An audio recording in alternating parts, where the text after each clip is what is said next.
പിന്നെ എന്താ, ഞാൻ സ്ത്രീയല്ലേ, എനിക്ക് സൗജന്യ യാത്ര വേണ്ട. പിന്നെ സൗജന്യം തന്നില്ലെങ്കിൽ ഞാൻ അവിടെ പ്രതിഷേധം ഉണ്ടാക്കും. ഞാനത് ആ ഒരു നിയമം അവർ പറഞ്ഞിട്ടുണ്ടെങ്കിൽ അത് വാങ്ങിച്ചിട്ടേ ഞാൻ അടങ്ങും. ഉറപ്പാണ്. ഉറപ്പിനെന്ത്? എന്നാ നമുക്ക് ബസ്സിൽ കാണാം. പിന്നെ ബസ്സിൽ കാണാം. നമുക്ക് ബസ്സിൽ എല്ലാവർക്കും കൂടി ഒരു ടൂർ പോകണം അല്ലേ അജോത്ത? എല്ലാ പെണ്ണുങ്ങൾക്കും കൂടി ഒരു ബസ്സിൽ ഞങ്ങൾ ഗവി പോകാനുള്ള ഒരു പ്ലാൻ ചെയ്യുന്നുണ്ട് അല്ലേ? നമുക്ക് എല്ലാവരും കൂടി ഗവിയിലേക്ക് പോവാം. അതാകുമ്പോൾ ഗവൺമെന്റ് വണ്ടി ഉണ്ടല്ലോ, നമുക്ക് സുഖമായിട്ട് ഗവി പോയി ഇറങ്ങിക്കൂടെ പൈസ കൊടുക്കാണ്ട്. സൗജന്യം തന്നില്ലെങ്കിൽ ഞാൻ അവിടെ പ്രതിഷേധം ഉണ്ടാക്കും. ഞാനത് ആ ഒരു നിയമം അവർ പറഞ്ഞിട്ടുണ്ടെങ്കിൽ അത് വാങ്ങിച്ചിട്ടേ ഞാൻ അടങ്ങും. ജാസി, നീ എന്ത് പ്രതിഷേധം നടത്തിയിട്ടും യാതൊരു കാര്യവുമില്ല. കാരണം പറഞ്ഞിട്ടുള്ളത് സ്ത്രീകൾക്കാണെന്ന് വീണ്ടും വീണ്ടും പറയാണ്. സ്ത്രീകൾക്ക് മാത്രമാണ് KSRTCയിൽ സൗജന്യ യാത്ര ഉറപ്പാക്കിയിട്ടുള്ളത്. എവിടെയും പുരുഷന്മാരെന്ന് പറഞ്ഞിട്ടില്ല. കാരണം ജാസി ഇപ്പോൾ പുരുഷനാണ്. സർജറി പോലും ചെയ്യാത്ത ജാസി എന്ത് പ്രതിഷേധം നടത്താനാണ്? ജാസി എങ്ങനെയാണ് പ്രതിഷേധം നടത്തുന്നത്? ഇനിയിപ്പം തുണി പൊക്കി കാണിച്ചിട്ട് പ്രതിഷേധം നടത്തുമോ? കാരണം ഇതിനു മുമ്പ് ഹെലനോസ് പാട്ടയെ വിളിച്ചിട്ട് തുണി പൊക്കി കാണിച്ചായിരുന്നല്ലോ. ആ ഒരു ചരിത്രം നിലനിൽക്കെ അപ്പോൾ ജാസി ഇനി സർക്കാരിനെ വിളിച്ചിട്ട് തുണി പൊക്കി കാണിക്കും എന്നാണോ ജാസി പറയുന്നത്? അതാണോ ജാസി ചെയ്യാൻ പോകുന്ന പ്രതിഷേധം? ഉറപ്പാണ്. ഉറപ്പിനെന്ത്? എന്നാ നമുക്ക് ബസ്സിൽ കാണാം. പിന്നെ ബസ്സിൽ കാണാം. നമുക്ക് ബസ്സിൽ എല്ലാവർക്കും കൂടി ഒരു ടൂർ പോകണം അല്ലേ അജോത്ത? എല്ലാ പെണ്ണുങ്ങൾക്കും കൂടി ഒരു ബസ്സിൽ ഞങ്ങൾ ഗവി പോകാനുള്ള ഒരു പ്ലാൻ ചെയ്യുന്നുണ്ട് അല്ലേ? നമുക്ക് എല്ലാവരും കൂടി ഗവിയിലേക്ക് പോവാം. അതാകുമ്പോൾ ഗവൺമെന്റ് വണ്ടി ഉണ്ടല്ലോ, നമുക്ക് സുഖമായിട്ട് ഗവി പോയി ഇറങ്ങിക്കൂടെ പൈസ കൊടുക്കാണ്ട്. അങ്ങനെ പ്ലാനിങ്ങുമായിട്ടിരിക്കുക ജാസി. സർജറി പോലും ചെയ്യാതെ സാരിയും ഉടുത്ത് ചുരിദാറും ഇട്ട് ഇങ്ങനെ UDF സർക്കാർ അധികാരത്തിൽ വന്നാൽ ഉടനെ ഗവിയിൽ ടൂർ പോകാനായിട്ട് കാത്തിരിക്കുകയാണ്. എൻ്റെ പൊന്നു ജാസിയെ, ഇനി എത്രയൊക്കെ പ്രതിഷേധിച്ചിട്ടും എത്രയൊക്കെ ആഗ്രഹിച്ചിട്ടും ഇപ്പം UDF സർക്കാർ ചെയ്യാൻ പോകുന്ന ഈ KSRTCയിലെ സൗജന്യ യാത്ര ജാസിക്ക് ഒരിക്കലും കിട്ടാൻ പോകുന്നില്ല. കാരണം ജാസി സർജറി ചെയ്തിട്ടില്ല. ജാസി ഇനിയിപ്പോൾ പ്രൂഫൊക്കെ വേണം. എന്നാൽ ഇത്രയൊക്കെ ആയിട്ടും ഈ വിവരം എന്ന് പറയുന്നത് ഒരു ശകലം പോലും ഇല്ലേ? ഈ ചുരിദാർ ഇട്ടാലും സാരി ഉടുത്തിട്ട് നടന്നാലും എങ്ങനെയാണ് പെണ്ണാകുന്നത്? ഇതാരാണ് പറഞ്ഞത്? ഇപ്പം ഇങ്ങനെ ഒരു നിയമം കൊടുത്തിട്ടുള്ളത് സ്ത്രീകൾക്കാണ്. സ്ത്രീകൾക്ക് സൗജന്യ യാത്ര ഉറപ്പാക്കും. അത് സ്ത്രീകൾക്ക് മാത്രം. ഇനിയിപ്പം ജാസിക്ക് കിട്ടണം എന്നുണ്ടെങ്കിൽ ജാസി സ്ത്രീ ആയി എന്ന് പൂർണ്ണമായിട്ടും ജാസി സ്ത്രീ ആയി എന്നും പറഞ്ഞിട്ട് തെളിയിക്കേണ്ടി വരും. അതിന് കഴിയുമോ ജാസി? അതെങ്ങനെ കഴിയും? മേളിൽ സിലിക്കോൺ മാത്രമേ വെച്ചിട്ടുള്ളെന്ന് ഈ നാട് മൊത്തം അറിയാവുന്ന കാര്യമാണ്. ഹെലനോസ് പാട്ടയെ വിളിച്ചിട്ട് പൊക്കി കാണിച്ചപ്പോഴും ആ സിലിക്കോൺ മാത്രമല്ലേ കാണിച്ചു കൊടുത്തത്, അല്ലാതെ മറ്റൊന്നും കാണിച്ചു കൊടുത്തിട്ടില്ലല്ലോ. കാരണം മെയിൻ സംഭവം അവിടെ കിടക്കുകയാണ്. അപ്പോൾ അത് മാറ്റാതെ മേളിൽ സിലിക്കോൺ വെച്ചിട്ട് ഞാൻ സ്ത്രീയാണ് എന്നും പറഞ്ഞ് നടന്നാൽ സ്ത്രീകൾക്ക് കിട്ടുന്ന ഒരു ആനുകൂല്യവും ജാസിയെ പോലുള്ളവർക്ക് കിട്ടത്തില്ല. പിന്നെ ഈ ട്രാൻസിൽ തന്നെ സർജറി ചെയ്ത് ട്രാൻസ്ജെൻഡർ ആയവരുണ്ട്. നല്ല രീതിയിൽ സർജറിയൊക്കെ ചെയ്തു, ഡോക്യുമെൻ്റൊക്കെ ഹാജരാക്കി അവർക്ക് ട്രാൻസ്ജെൻഡർ എന്നുള്ള ഐഡൻറ്റിറ്റി വരെ കിട്ടി, ആധാർ കാർഡും ഒക്കെ കിട്ടിയിട്ടുള്ള ആൾക്കാരുണ്ട്. അവരെയല്ല ഞാൻ പറയുന്നത്. ഞാൻ പറയുന്നത് ഇപ്പോഴും സർജറി ചെയ്യാതെ ഇതുപോലെ പെൺവേഷം കെട്ടി നടക്കുന്ന ആൾക്കാരെയാണ്. ഇതിപ്പോൾ സർക്കാർ കുറച്ച് വെള്ളം കുടിക്കുമല്ലോ. സർക്കാർ ഇങ്ങനെ പറഞ്ഞു പോയി സ്ത്രീകൾക്ക് സൗജന്യ യാത്ര ഉറപ്പാക്കുമെന്ന്. അപ്പോൾ ഇതുപോലുള്ള ആൾക്കാർ ഇങ്ങനെ സാരി കൊടുത്ത് ചുരിദാർ വിട്ട് KSRTC ബസ്സിൽ കയറാൻ വന്നാൽ എന്ത് ചെയ്യും സർക്കാർ?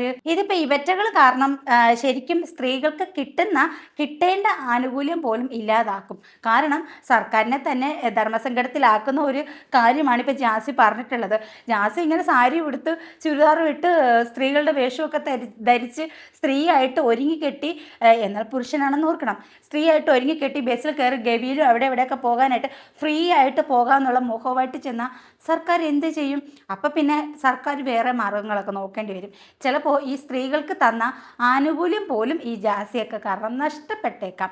എന്തായാലും എന്താകും ഏതാകും എന്നൊക്കെ നമുക്ക് കണ്ടറിയാം. അപ്പോൾ എൻ്റെ പൊന്ന് ജാസി ആദ്യം മനസ്സിലാക്കേണ്ടത്, ഇങ്ങനെ ഒരു പെൺവേഷം കെട്ടി, നമ്മൾ ഒരുപാട് തവണ പറഞ്ഞിട്ടുള്ളതാണ്, ഇങ്ങനെ പെൺവേഷം കെട്ടിക്കഴിഞ്ഞാൽ ഒരിക്കലും സ്ത്രീ ആകത്തില്ല. ജാസി ആദ്യം ചെന്ന് സർജറി ചെയ്ത് നിങ്ങൾക്കുള്ള എല്ലാ സർജറിയും ചെയ്ത് അതിൻ്റെ ഡോക്യുമെൻ്റൊക്കെ കാണിച്ച് ട്രാൻസ്ജെൻഡർ ആയി എന്നുള്ള ഒരു ഐഡൻറ്റിറ്റി ഉണ്ട്, അതും കൂടി വാങ്ങിക്ക്. എന്നിട്ട് വന്നിരുന്ന് ഇതുപോലെ ഞെളിഞ്ഞിരുന്ന് വർത്താനം പറ. ഈ സ്ത്രീകൾക്ക് ഉള്ള കാര്യങ്ങളിലെല്ലാം കയറി കൈ കടത്തരുത്. കാരണം നിങ്ങൾ ഒരിക്കലും ഒരു സ്ത്രീയല്ല. സത്യം പറഞ്ഞാൽ നിങ്ങളുടെ അവസ്ഥ സങ്കടകരമാണ്. കാരണം നിങ്ങൾ സ്ത്രീയാണോ എന്ന് ചോദിച്ചാൽ സ്ത്രീയല്ല, എന്നാൽ പുരുഷനാണോ എന്ന് ചോദിച്ചാൽ പുരുഷനും അല്ല. എങ്ങനെയാ? അപ്പോൾ ഇത് രണ്ടും അല്ലാത്ത അവസ്ഥയിൽ നിൽക്കുകയാണ് ജാസി.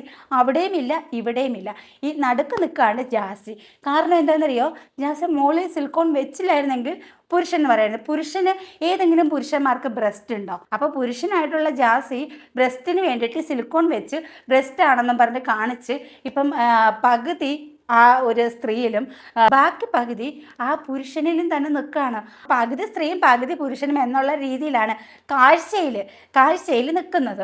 അപ്പോൾ ഈ നിങ്ങളെപ്പോലെയുള്ള ആൾക്കാരുള്ളത് കൊണ്ടാണ് മാന്യമായിട്ട് ഈ ആഗ്രഹിച്ചും കഷ്ടപ്പെട്ടും ഒക്കെ ചെയ്ത് ഈ സർജറിയൊക്കെ ചെയ്ത് ഒരുപാട് ത്യാഗം സഹിച്ച് ട്രാൻസ്ജെൻഡറായി വന്നിട്ടുള്ള ആൾക്കാർക്ക് കൂടി മറ്റുള്ളവരിൽ നിന്നും വെറുപ്പുണ്ടാകുന്നത്, അവരെ അകറ്റി നിർത്താനുള്ള സാഹചര്യം ഇതുപോലുള്ള ആൾക്കാരാണ് ഉണ്ടാക്കി കൊടുക്കുന്നത്. കാരണം നമ്മളിത് ഏത് വിശ്വസിക്കും? ഇവർ നമ്മുടെ മുന്നിൽ വന്നാൽ നമ്മളെങ്ങനെ അറിയും ഇവർ സർജറി ചെയ്തിട്ടുണ്ടോ? ജാസി സർജറി ചെയ്തിട്ടില്ല എന്ന് നമുക്ക് ഒരുപാട് ഡീറ്റെയിലും കാര്യങ്ങളൊക്കെ സോഷ്യൽ മീഡിയയിൽ ഒത്തിരി പേര് ഇട്ടിട്ടുണ്ടായിരുന്നു. സിലിക്കോൺ വെക്കുന്ന സർജറി മാത്രമേ ജാസി ചെയ്തിട്ടുള്ളെന്ന് ഹോസ്പിറ്റലിൻ്റെ വ്യക്തമായിട്ടുള്ള പ്രൂഫോട് കൂടി പലരും വീഡിയോ ചെയ്തിട്ടുണ്ട്. അതുകൊണ്ട് തന്നെ ജാസി സർജറി ചെയ്തിട്ടില്ല, ജാസി ഒരിക്കലും ഒരു ട്രാൻസ് വുമൺ പോലും ആയിട്ടില്ല എന്നുള്ള കാര്യം വ്യക്തമാണ്. അപ്പോൾ നമ്മളും വിചാരിക്കും ഈ ജാസിയെ പോലെ ഒരുപാട് പേര് ഇവർക്കിടയിൽ ഇങ്ങനെ നടക്കുന്നുണ്ട് എന്ന് വിചാരിക്കും.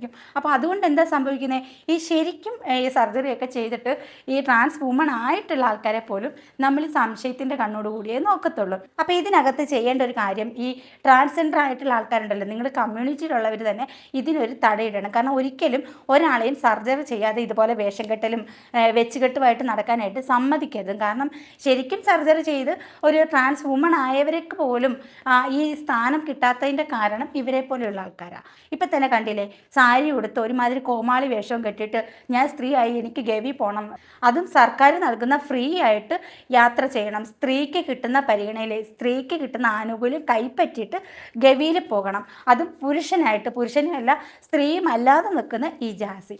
അപ്പോൾ ഇങ്ങനെയൊക്കെ പറയുമ്പോൾ ശരിക്കും സ്ത്രീകൾക്കും കൂടി കിട്ടേണ്ടതാണ്. ഇപ്പം സർക്കാർ ധർമ്മസങ്കടത്തിലാകും ഇങ്ങനെ ഈ വേഷം കെട്ടി ഇവരെല്ലാം കൂടെ ചെന്ന് കഴിഞ്ഞാൽ സ്ത്രീ ഏത് പുരുഷൻ ഏത്, കാരണം പിന്നെ പരിശോധിക്കേണ്ട വേറെ രീതി പരിശോധിക്കേണ്ടി വരും. അപ്പോൾ എന്താ, ചിലപ്പോൾ സർക്കാർ ഈ നിയമം തന്നെ എടുത്ത് മാറ്റിക്കളയും. ഈ ഒരു തന്ന വാഗ്ദാനം പോലും സർക്കാർ എടുത്ത് കളയേണ്ട ഒരവസ്ഥ ഉണ്ടാക്കും ജാസി. അപ്പോൾ ജാസിയൊക്കെ ചെയ്യാൻ പോകുന്നത് നമുക്ക് ദ്രോഹമാണ് ചെയ്യാൻ പോകുന്നത്. അപ്പോൾ ഇനിയെങ്കിലും ഇങ്ങനെ വേഷം കെട്ടി മറ്റുള്ളവർ മുന്നിൽ കോമാളിയായിട്ട് നടക്കാതെ ഒന്നുകിൽ സർജറി ചെയ്ത് ട്രാൻസ് വുമൺ എങ്കിലും ആകാൻ ശ്രമിക്കുക. അതിനുശേഷം പോരെ ഈ വേഷം കെട്ടിൽ. ആരെ കാണിക്കാനാണ്? ആ കൂടെയുള്ള ആ വേട്ടാവളിയെ ബോധിപ്പിച്ചാൽ പോരെ? എന്തിനാണ് ഈ നാട്ടുകാരെ ഇങ്ങനെ ബോധിപ്പിച്ച് ഇങ്ങനെ ഡ്രസ്സും ധരിച്ച് മുടിയും വളർത്തി പൂവും വെച്ച്? സർജറി ചെയ്തിട്ടാണ് നിങ്ങൾക്ക് ഒരു കുഴപ്പമില്ല, ആരും വിമർശിക്കത്തില്ല.